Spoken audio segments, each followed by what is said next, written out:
It's the Fellowship of the Geek Show, a weekly podcast about comics, the comic book industry, and other geek pop culture. Music courtesy of Manny the Martyr. And now, on with the show!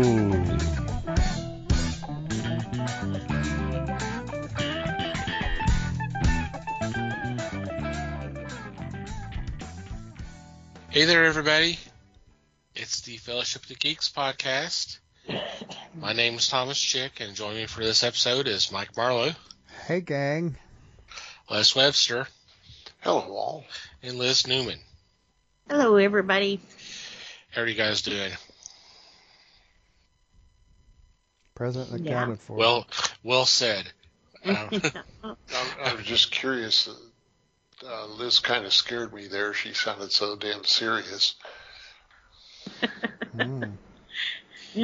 Why so serious? Why so serious? Hope everybody's out there is doing okay. What's been going on in your corner of the galaxy?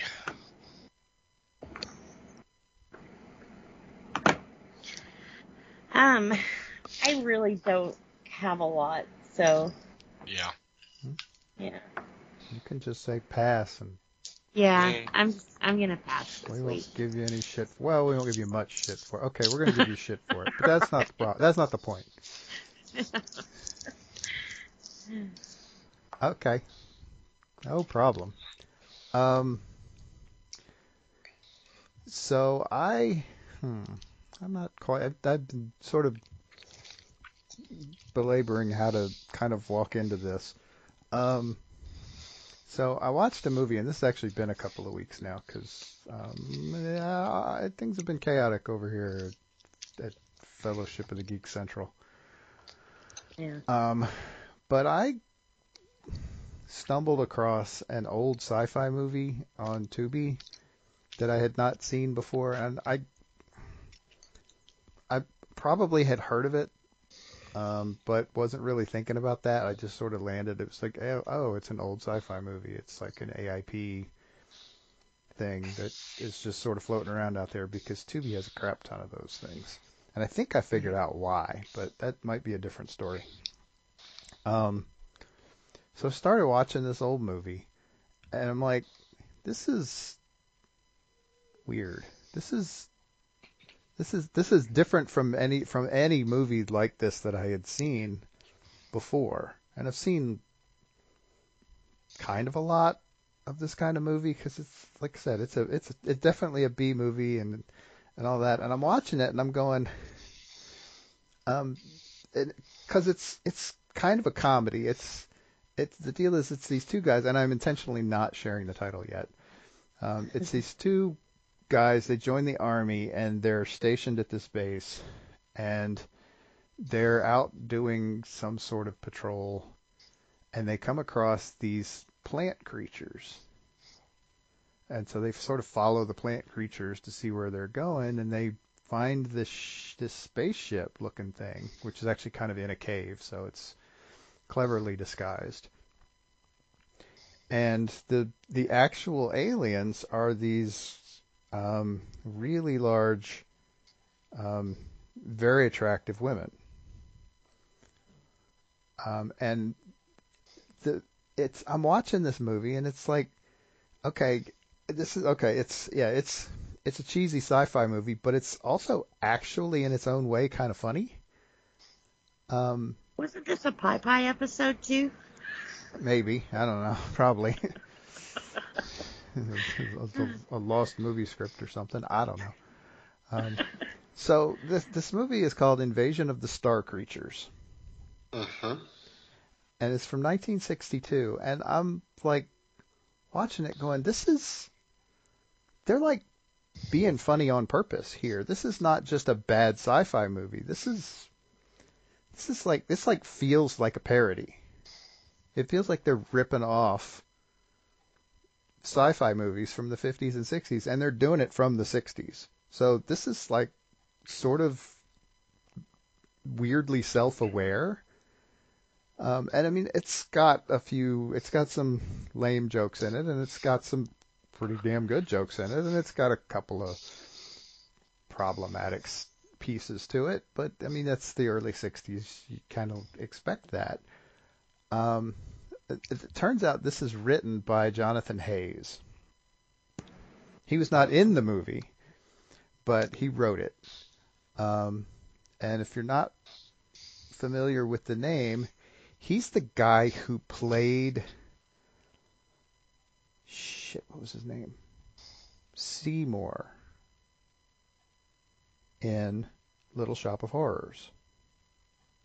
Feed me, Seymour.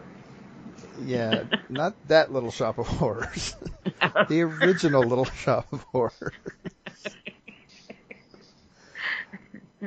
Apparently, dude was multi-talented. I mean, not that that's surprising. Quite a few of the people that came through the Corman factory were really good at something, even if it wasn't necessarily what they came through the Corman factory doing. But yeah, this was surprisingly good.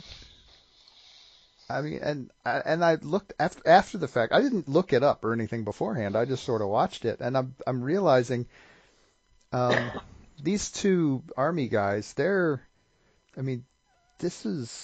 doing a shtick, and it took me a bit to figure it out. I mean, the one guy was clearly doing a shtick. He was clearly doing something akin to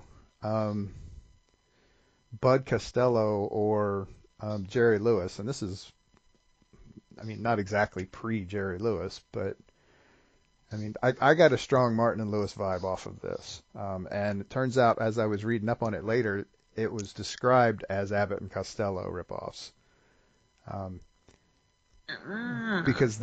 Because about halfway through this movie, I realized the straight man of the two was actually being goofy himself. It was just harder to tell because it was about the third impression of a movie star that he did in a normal conversation with somebody that I was like, wait a minute, this guy's hamming it up too.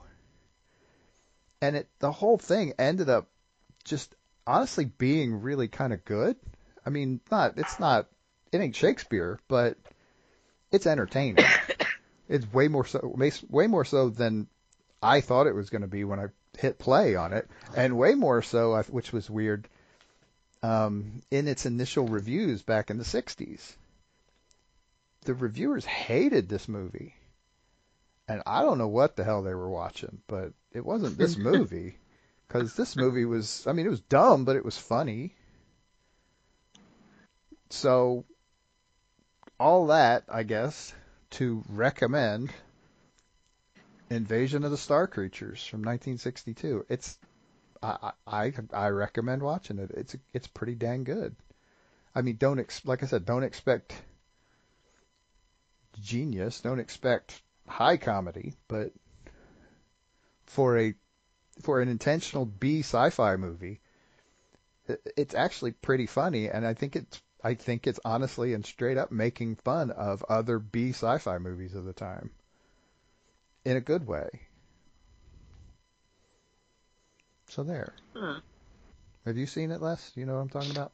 Yes, and you're right about the takeoffs, but as well as being a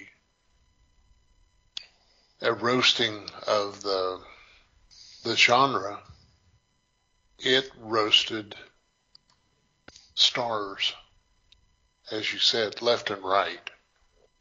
Let's do an imitation here of this star and see what happens. So I enjoyed it. I thought it was funny. It's not one to write home about,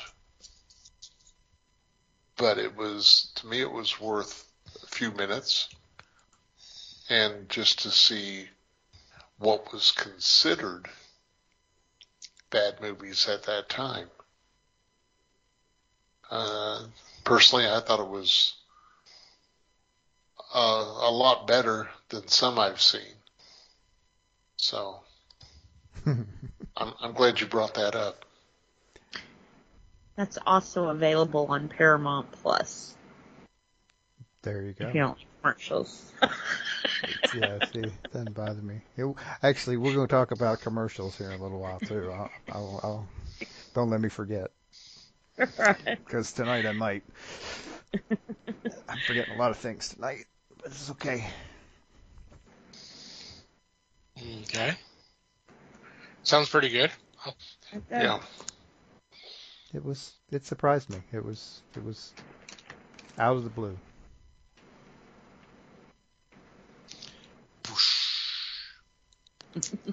That was a good album, too.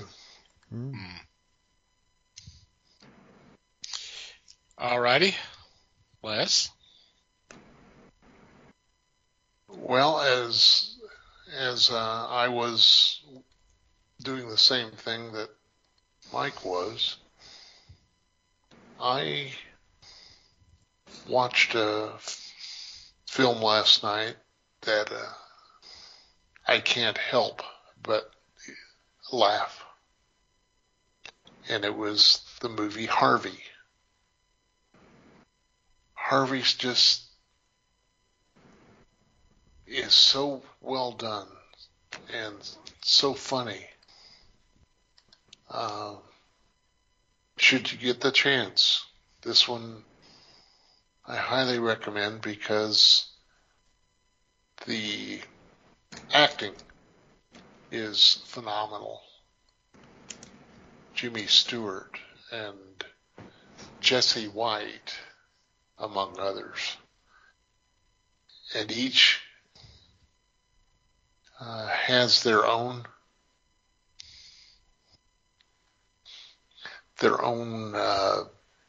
vision. So it's fun, it's poignant, it's touching. Yeah, this is a great movie. And then next in the carousel for me is one of my favorite war movies, and that is Mr. Roberts. Because comedy is great in it, but there is a serious side to the movie too, and that makes a big difference. Yeah. That's what I've got waiting for me. Mm-hmm. So you're feeling a little nostalgic this week or something, huh? Kind of, sort of, yeah. Nothing wrong with that. We pander to our nostalgia on this show all the time, so it's all good. Henry Fonda, James Cagney, Jack Lemmon, William Powell. It's a great film. I hadn't watched that one in a while. It's a good one. For me, I really don't have much to bring to the table. Lots been going on my end. So don't really have much to say. Well, hopefully things will calm down. So okay, before we get into this week's discussion, do you want to point out that we do have a Discord that is open for you to join us? We post news items, stuff for discussion, some fun stuff, videos. We'll have some activities on there like a movie night or something like that. Sign up for Discord is free. The app is in all the app stores for free. We do have an open invitation on our homepage, www.thefellowshipofthegeeks.net. So come join us today. Yep. Absolutely. Okay. Quickly as it's come, Comedy Month is coming to a close, although 2 weeks. A lot of stuff's been going on, but we do plan to pick up the other films that we had slotted for this month. We'll get them down the road, so don't worry about that. We'll fit them in somewhere. Yeah.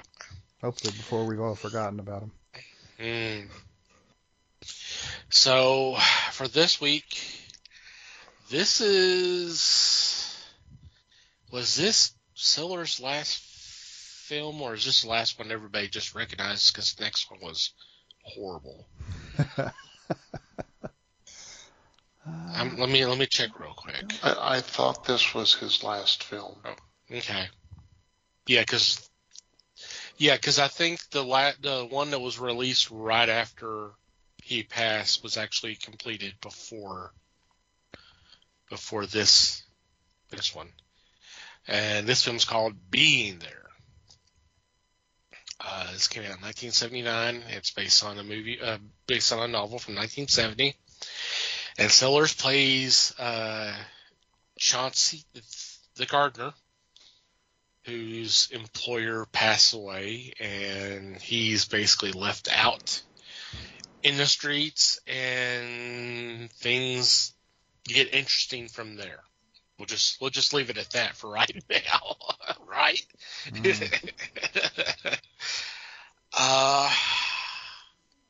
So let's talk a little Being There. Who would like to start? I found this movie confusing.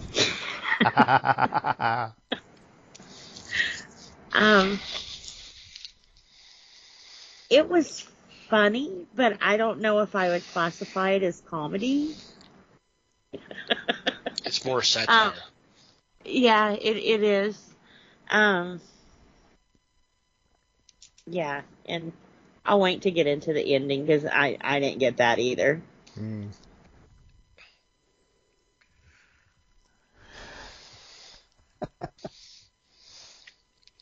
Okay.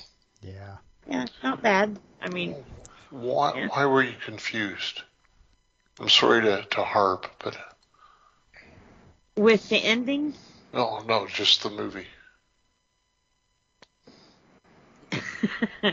I guess because he was a gardener and he got, I mean, a lot of the stuff people were taking is so insightful. It was like he didn't say anything.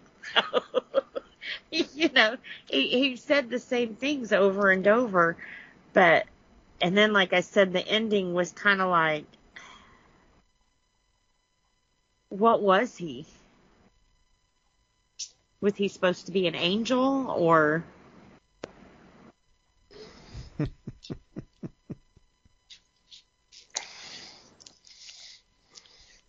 Or he didn't have enough sense to know he wasn't supposed to be able to walk on water. I don't know. Well, the character was, an unkind way to put it, was a simpleton. He was. But he was revered by everyone for his knowledge. And yes, all he was doing was using his knowledge about gardening to make his points. Mm-hmm. It was a movie of,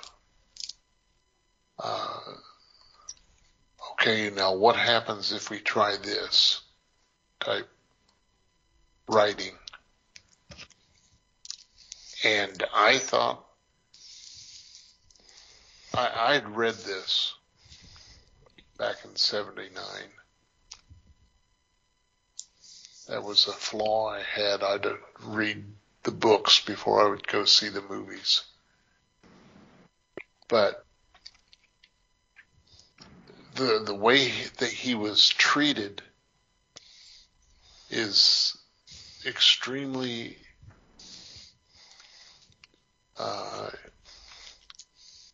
it was an extreme part of the movie. And it made sense, made perfect sense, because people didn't know how to react to him.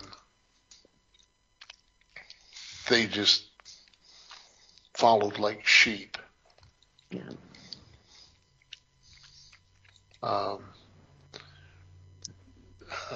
Kaczynski, Well, kinda Jersey, twisted what he said to fit them, which was usually water your garden. well, he was giving them advice as to when to plant and when to reap. Yeah. So When to nurture. for their info, they just thought he was the thing. Yeah. Obviously, he was just quoting what he knew, which wasn't all that much in the world of life. He just knew the goings on of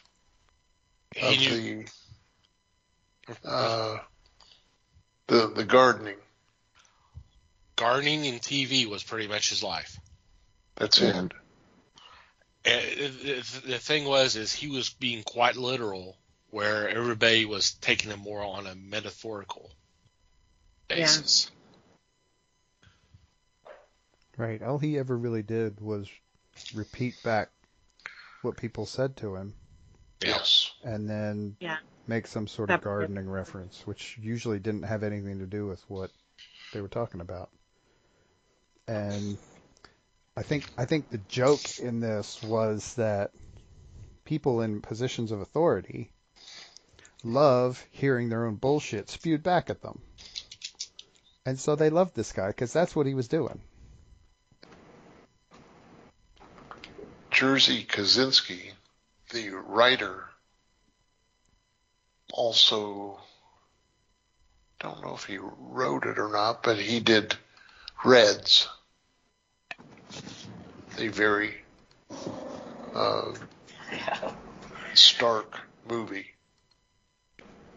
Good movie, but boy, you'd better be ready.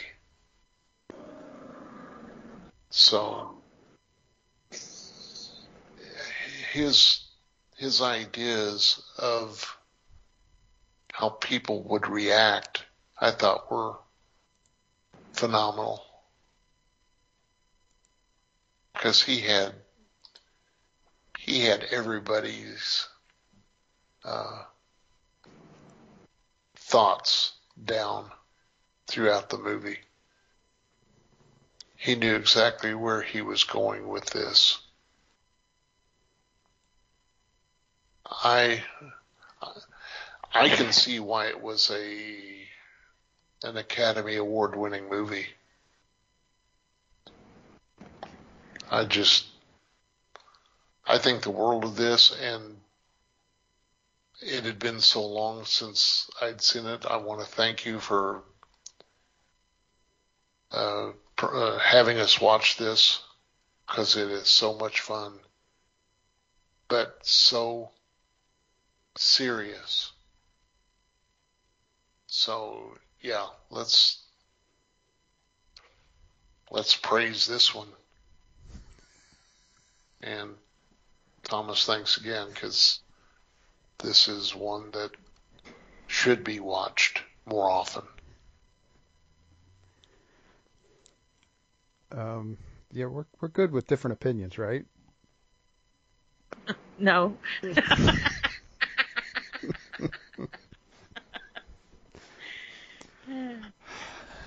Yeah, I did not like this movie at all, to be honest. It's actually interesting because I remember seeing it within a few years of it coming out on cable, which would have made me about 11 or 12 years old. Needless to say, I did not understand it in any way. So I thought it would be interesting when it came up on our schedule here for this to go back and see if I liked it better because I could possibly understand it. I,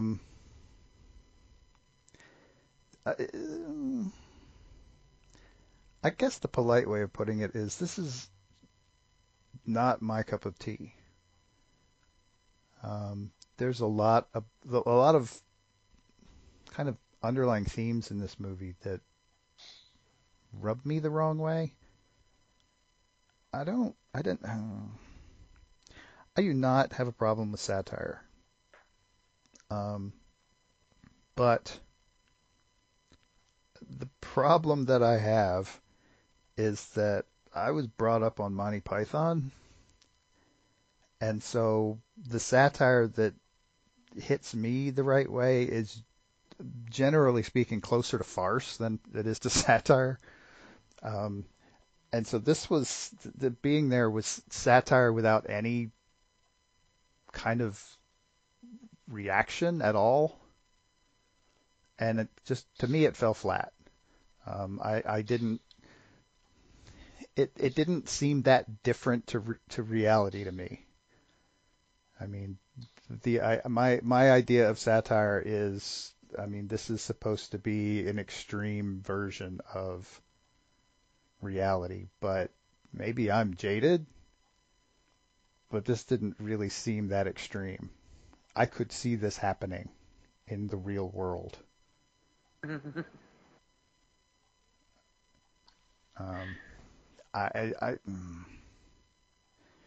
And again, I mentioned last week that I'm not a huge Peter Sellers fan either, so his performance in this didn't feel all that genuine to me. I mean, it was a shtick.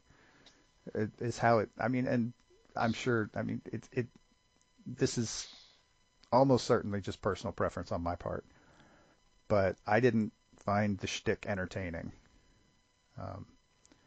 I didn't find Peter Sellers playing dumb to be funny. I didn't find anything funny about this movie at all, to be honest. This is as far as I'm concerned, this is not a comedy. This is not funny in any way. It was just horrendously awkward most of the time, and that usually is a big red flag for me. I don't like that. I don't like awkward funny. I'm awkward enough. I don't find it funny. So, but you know, to each his own. I'm not going to knock anybody for liking a movie for sure, but not my bag. And consequently, I do not have a direct answer for you on the end, the final scene either, Liz. I kind of don't have any idea what that was about. I don't either. I don't think it was intended to imply anything supernatural. I think it was. I don't know if it was. I don't know. I don't know what it was supposed to be, but. I when I saw him do that, and this was the second person who he kind of helped feel better about dying, I almost got like a Mr. Death Angel vibe. Because, you know, the guy right before he died, he was like, you know, since Chauncey's been here, I'm more at peace about dying now. And, you know, the old man that he was with there too, you know, he went and sat with him every day. And if he was, I don't know, have you ever seen Meet Joe Black? No. He was death, but it was kind of like he allowed a guy more time because he never experienced things here. You know, he knew all about death and how to collect you and everything, but like why humans did certain things that they did, or, you know, how they interacted with you, he didn't know any of that. And the way he was kind of, you know, simple like that, and all the TV he watched and stuff kind of read to me of he didn't know about all of that, but wanted to. Especially when there's no records of this guy anywhere. Nobody knows him, you know. Everybody's got at least one paper trail, you know. Well, there were people that knew him. Yeah, but you know, But they she weren't don't know. brought in till late Yeah, as far as his being real. but didn't the maid make the comment of she didn't know really how he got there? Just she raised him. Yeah. And at first I was thinking maybe he was like an illegitimate son or something, but then he walked on water and it was kind of like, And they made you a point to show you that he was walking on water because he dipped his umbrella down there and, you know. Right. It was a little blatant. They were very. It was very obvious, and I don't know. Yeah.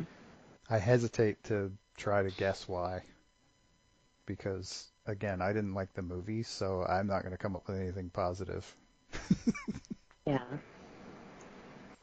And then some of it was hard to watch, but Well, yeah, I didn't we all brought our own stuff dislike to the it. movie But yeah, for various reasons. yeah. But yeah, I mean, I'd probably watch it again just to see what the hell was he. I don't think you're going to learn anything by watching it again, but I mean, don't Yeah. let that stop you. I'm not going to watch it again because I thought it was honestly twice as long as it needed to be for what it was.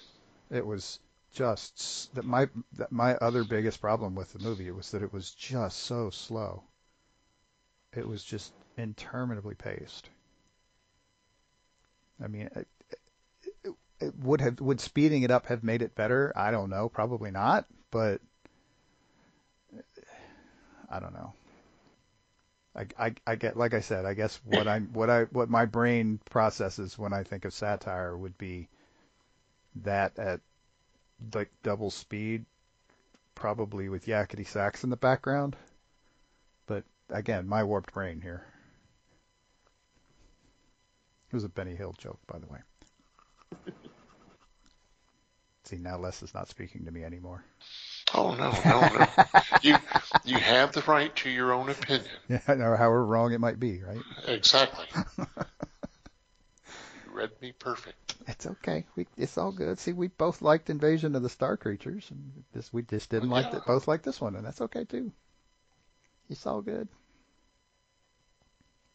And that was another thing that drove me crazy, is he said he glassed in that room so they could pump more oxygen into it. Mm. But when they shut the door, it's got like this big old gap at the bottom, and it was like, But did you feel it?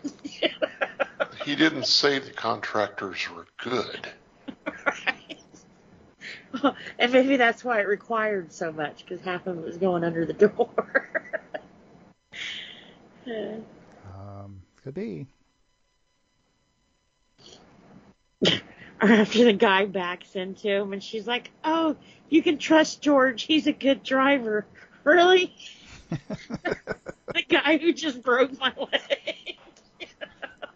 Uh-huh. Sure, let's trust this guy to drive me. Good point. For me, the walking on water Yeah. made him a Christ figure. Yeah. How many Like people do you know walk on water? Yeah. I think that, to me, that was the whole point of that, the portion of that scene. But it was so unexpected. It was. That, to me, it was amazing. Yeah, But see, my issue here is that if you're trying to paint this guy as a Christ figure and you're surprised at the end that he's walking on water, then you've failed in the movie. See, that's why I actually don't think they did that because he's supposed to be, because Chance himself is supposed to be a Christ figure. I think that's a misdirect. I think that's just the writer fucking with us. Mm-hmm. And because I think the writer fucks with us a lot in this movie. So I will give it credit for that. But yeah, I don't. I think that's Did he walk on water in the book? What I recall, yes. Mm. It was more or less the closing scene. I kind of took it as that was the wrap up, because we're like, how can people be so enthralled that they don't realize that this guy's just repeating what they say or making what he says fit them? And of course, everything he said fit that moment, So I think that was kind of this is why, he's kind of got this being or, a presence, a calmness about him, Which, honestly, in death, that's what you would want, is a peace or a calmness, Yeah, see, my deal is I think that he had that kind of effect on the people around him. But I don't think he had that effect because he was Christ-like. I think that was more. I think that whole walking on water thing was more based on what other people perceived him as, which is why I thought it was weird that nobody saw him do it in the movie. Well, because that would give away who he was, But again, I don't think that's who he was. Yeah. I don't think he was smart enough for that. That's why I think it's more. I think that part was way more metaphorical than anybody probably wanted to interpret it as. Yeah. That was more a culmination of the pedestal they were putting him on.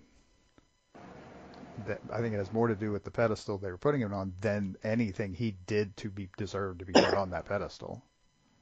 Because when he's doing all this, they're talking about making him president. They're talking about making him the chairman of that really powerful, whatever it was, committee or corporation or whatever it was. The triangle, didn't it? But I think Liz is right, too. They were discussing running him instead of the incumbent. The one that was there now. Which, if you notice, he was the only one who was really kind of uncomfortable around him, was the president. To want to know everything about him, even when he was speaking on TV, he was saying everything that he said to the president, but it was still upsetting him. He was the only one who didn't get that calm feeling around him. Yeah. And that was the one he was replacing, which was an awfully long way to go for a really bad erectile dysfunction joke. But yeah, right. Yeah. I beyond that, I'm not sure I saw a whole lot of purpose other than to push people to try to find out about him. Yeah, because even the lawyer guy and stuff, it wasn't a, oh, he makes me so mad. It was just, who the hell is this guy? At the beginning, the lawyer. Yeah, because he just seemed to blow the whole thing off. Later. Yeah. Yeah, he just ignored it. He was just like, yeah, okay, whatever. But the girl he was with was very calm and patient with him, and was kind of surprised the guy was throwing him out at noon. But yeah, so there was a couple of people who was very uncomfortable around him, which had reason to be. But yeah, see, I'm curious. Yeah, maybe I'll have to read the book. Maybe they give more insight on, what he was. Maybe. I kind of took it as like an angel, help you cross over kind of thing. Yeah, and I think they suckered you. Yeah. Which honestly might have been the point of the whole damn movie. I don't know. Yeah. I mean, if the whole point was to sucker somebody, then I mean, props to it for that. Didn't work on me, obviously. Right. That's just because I'm so corrupted that I can't. It doesn't work anymore. I have no soul left. Yeah, we've been meaning to talk to you about that. Oh. like the film. I watched it again the other day for the first time in, oh God, probably back when it was on cable after it was done in the theater. So it's been a long time. So like me, 40 years ago. Yeah. Honestly, I'm not sure why I watched it except for the fact that I guess it was because it was Peter Sellers and I was familiar with Clouseau and all that. It's an interesting film. It's not Clouseau. Oh yeah, well, but I mean, yeah. Maybe I appreciate it a little bit more because of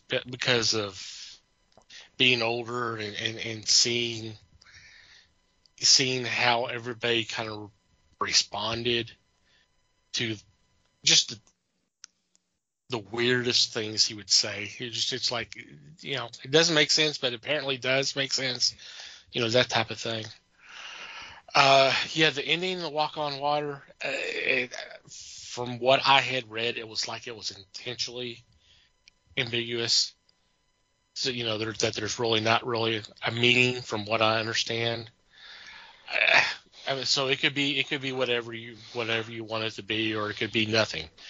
Or it could be just, hey, this is a weird film, so let's just have a weird ending. Right? I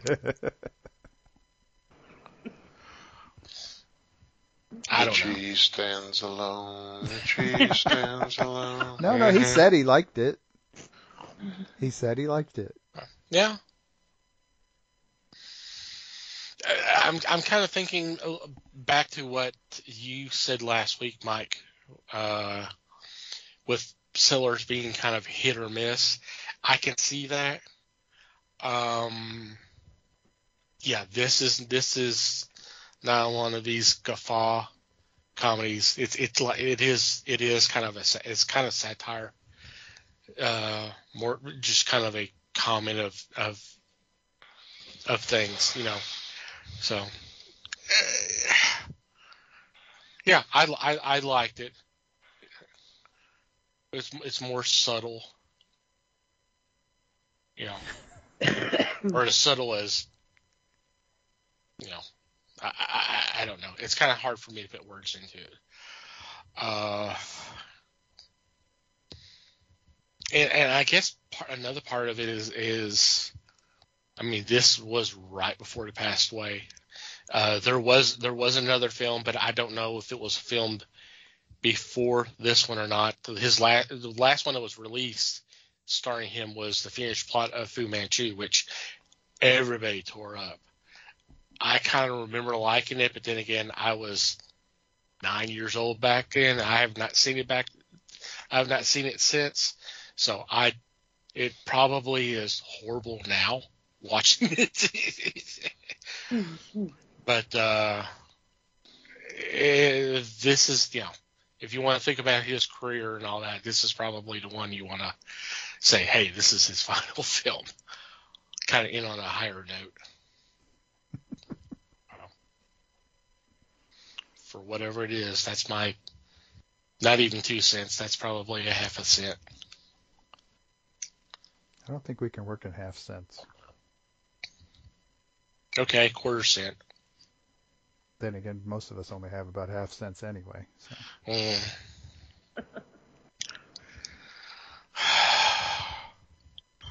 So, would you recommend this film or not?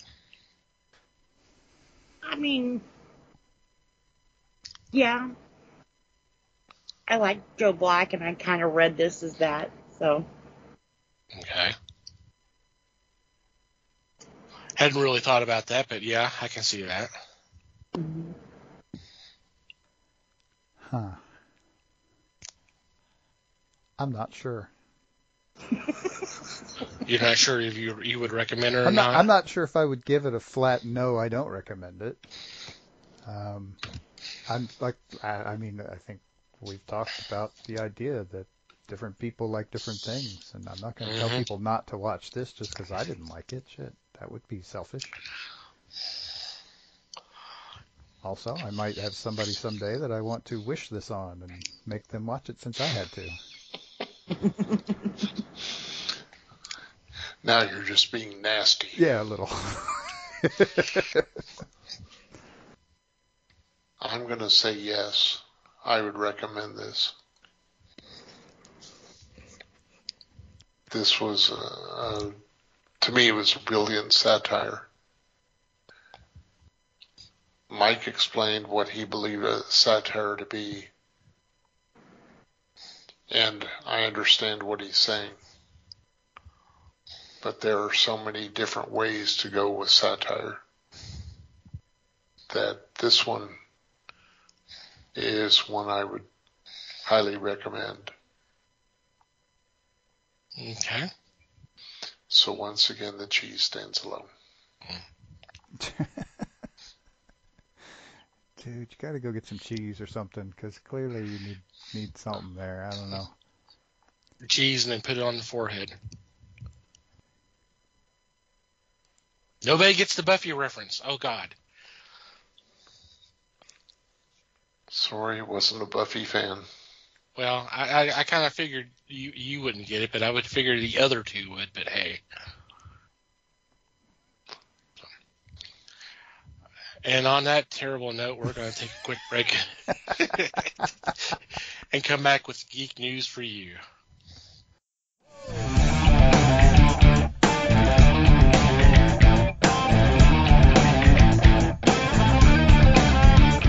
And we're back, and it's time for Geek News for You.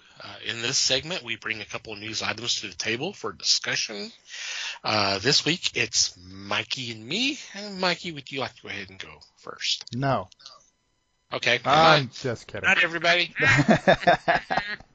Go home. I'm just kidding.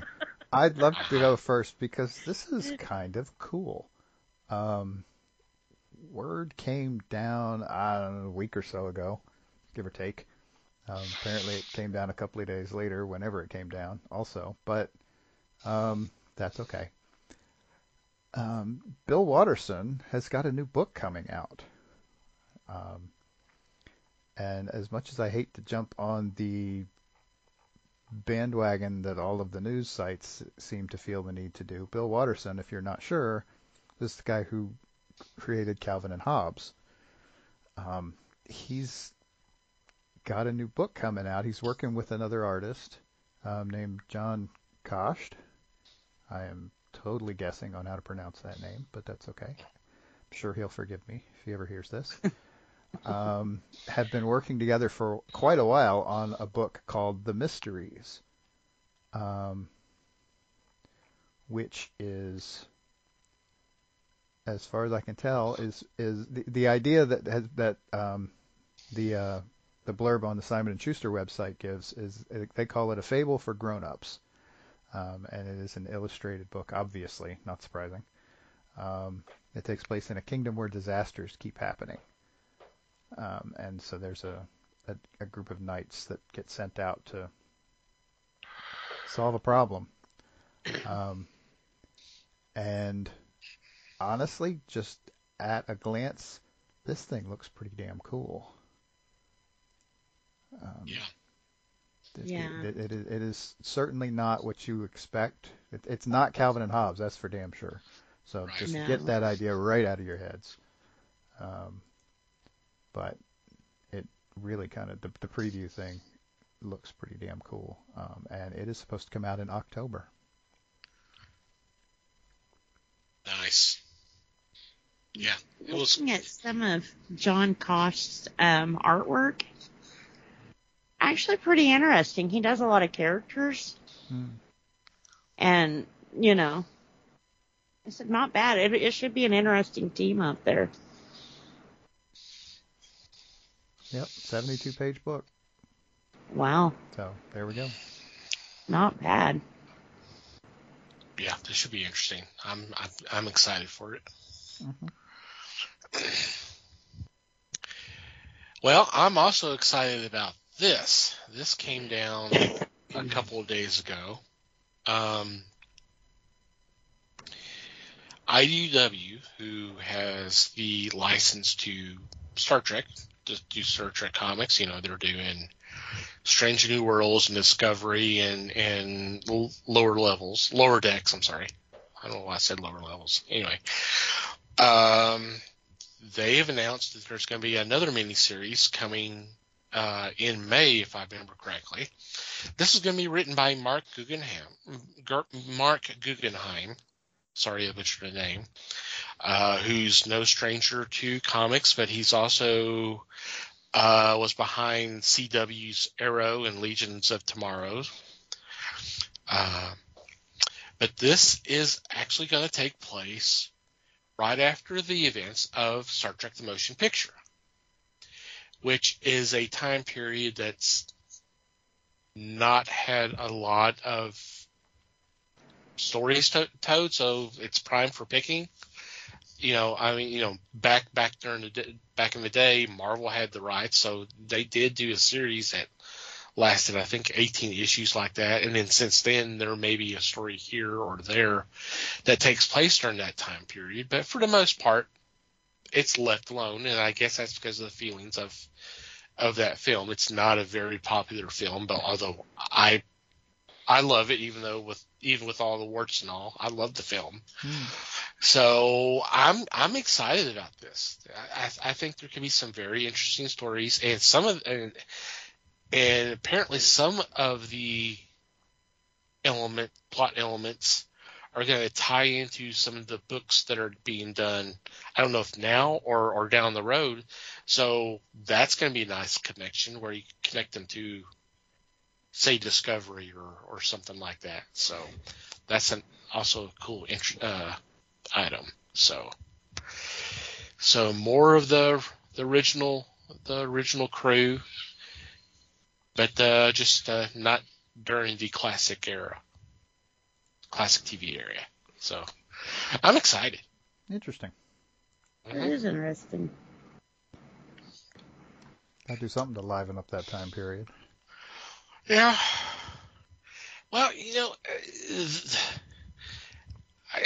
like I said, I get why they kind of stay away from it, from that time period, but it's just like, you could do something with it. I mean, we don't know what happened, because this was another 5-year mission.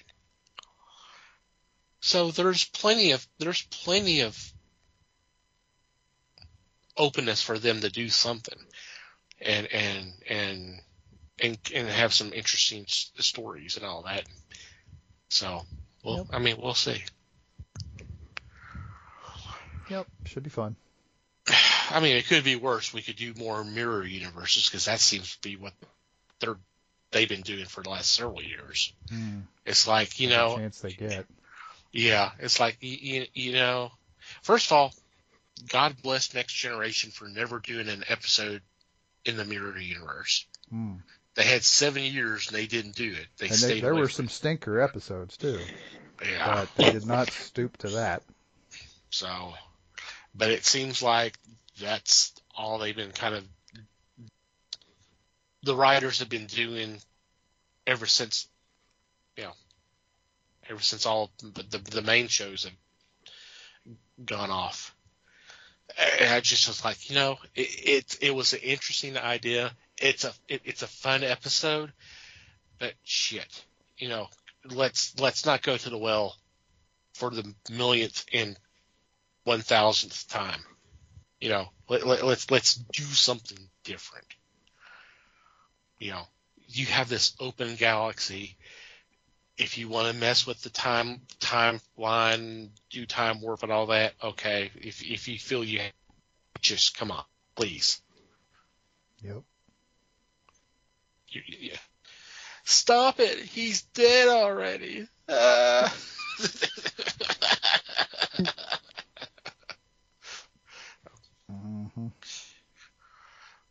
All right. Any special shout-outs or mentions this week? No, I don't think so. Nothing here. No. All right, we'll move on to our regular shout-outs. First off, I want to thank Pop Goes the Culture Podcast Network for allowing us to be part of a great group of fellow podcasts. There will be a link in the show notes where you can check them out. We also want you to check out the fine men and women who make up Pander Family, who've been so gracious enough as to spread the word of the fellowship on Twitter by retweeting our links. And for you, the best way for you to check them out is do a search, #Pander Family, all one word. Just scroll through whatever catches your eye, click on that link, and download that episode. We hope you have a great time listening to them. Thank you guys all, as always. Want to thank Mandy the Martyr for supplying music to the podcast. In our show notes, we'll have a link to where you can check out their music. And finally, you, dear listener, thank you for downloading and listening to today's episode. We value your feedback. Any comments, questions, suggestions, complaints, observations, what have you, please send them our way. Email address is email@thefellowshipofthegeeks.net. Or you can go to the website, go to the About Us page, and there's a contact form you can fill out there. We do have a channel in our Discord that's specifically for feedback. Our social media, we are on Facebook, The Fellowship of the Geeks. On Instagram, Hive Social, and Twitter, we're there as @Fellowship Geeks. If you want to follow our personal Twitter accounts, Mike can be found @MikeyGeek. Liz can be found @LN_geek. Les may or may not be found @FakeLesWebster. And I can be found @TomTCGeek. From wherever you download our episodes, if you'd be so kind as to rate and review our show, it would be greatly appreciated. Anything else before we say goodbye? Just thanks, everybody. Thanks, everybody. Appreciate you listening. Thanks for listening, everyone. We do appreciate the support as always. Until next time, geek on, my friends.